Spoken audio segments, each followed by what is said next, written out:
Healthy Harrison and the Harrison County Commission are dedicated to transforming the narrative surrounding the opioid epidemic in West Virginia. While our state leads the nation in opioid-related deaths, this does not define us. We are a community rooted in values of family, friendship, and support. We strive to be strong and healthy for ourselves, our loved ones, and our communities. West Virginia is home to countless inspiring stories of recovery, and our mission is to amplify these stories of resilience and transformation. The following interview is intended to highlight the strengths and determinations of individuals who have overcome the challenges of addiction. We invite you to share this message with your friends, family, and contacts. Together, we can create a stronger West Virginia, one story at a time.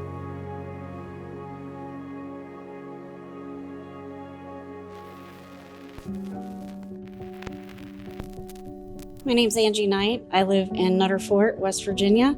I am the Resurrection Program Manager at the Clarksburg Mission. I'm here today because I really want people to understand that there is life after addiction. I was in rehab 18 times.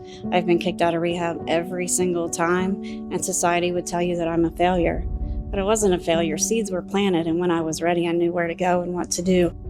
My dad left when I was 7, and I still remember that day down to the last detail. It was that big of a deal to me. And I thought I did something wrong. I felt lost, and I felt really hurt and abandoned and not worthy. After he left, my mom and I became best friends, and she was my everything. We had this wonderful friendship and relationship, and so when I got in trouble, I could easily talk to her, but she couldn't understand where I was coming from.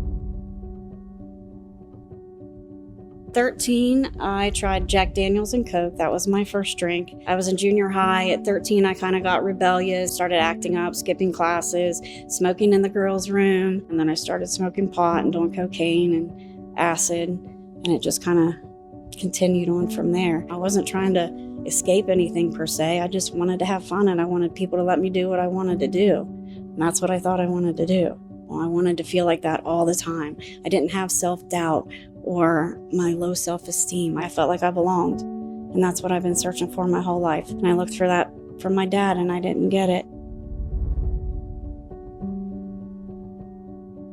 I was a cheerleader when I was in high school. I ended up giving up cheerleading because I wanted to get high more than I wanted to cheer. I mean, that tells you how important that was for me. I wanted to get high and drunk more than I wanted to do something I put a lot of time and energy into.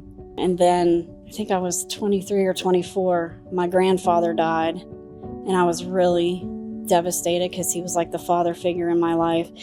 And I just went on a really bad bender, and my mom sent me to my first rehab. I have a very small amount of memory going into the hospital, and then I woke up 4 days later, and they said, "You've been in a coma." I mean, the first thing I wanted when I woke up was a drink. And my mom said, "Well, the doctor said that's what you'd say because alcoholics will want alcohol, even no matter how bad they are. If they've been in DTs, the first thing they'll want is alcohol." After 18 rehabs and being kicked out of all of those, my mom was finally done with me. She dropped me and the guy I was dating off at the homeless shelter in Parkersburg.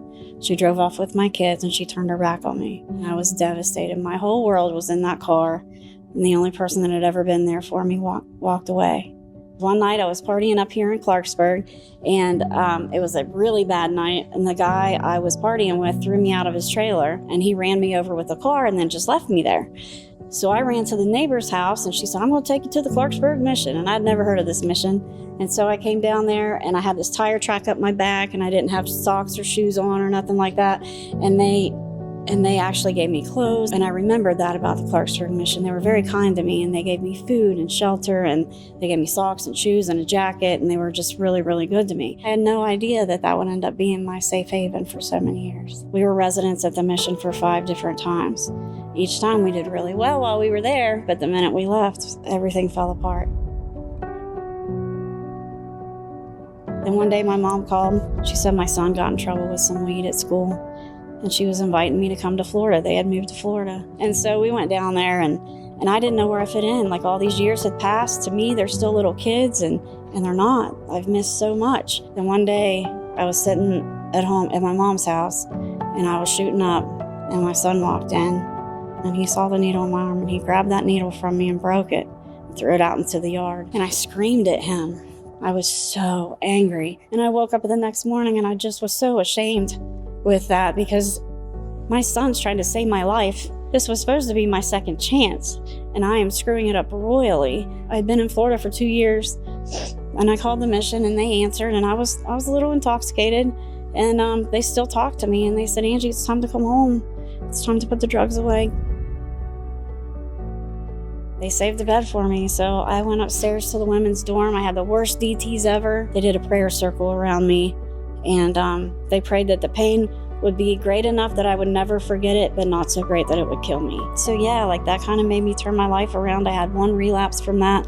I started working in the kitchen, and I started going to 12-step meetings again, and now I'm the program manager, and I've got my license back, a car, my marriage is healthy and not toxic anymore. I have a relationship with my mom and my children, and life is really good today. The mission taught me to meet people where they are and love them where they are and accept them where they are.